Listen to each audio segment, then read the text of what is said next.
In this video, I'm going to show you how to reply to a specific message on Instagram. This is very quick and easy.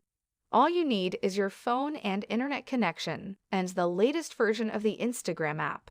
And just make sure to watch this video until the very end, because I am going to show you two different ways that you can reply to a message.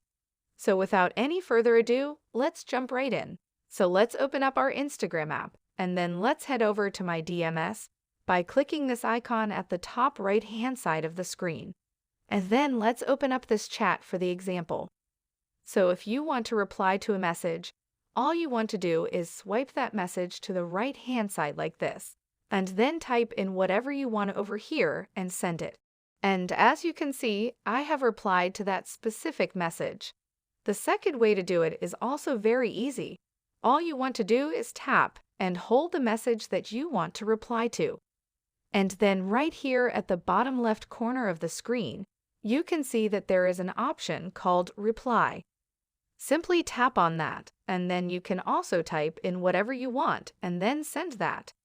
You can also reply to your message by swiping to the left-hand side, and then you can reply to your own message. That's all for this quick and easy tutorial video.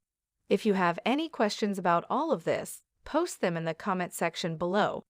If not, give this video a big thumbs up and subscribe to this channel for similar content. Thanks so much for watching and have a good day.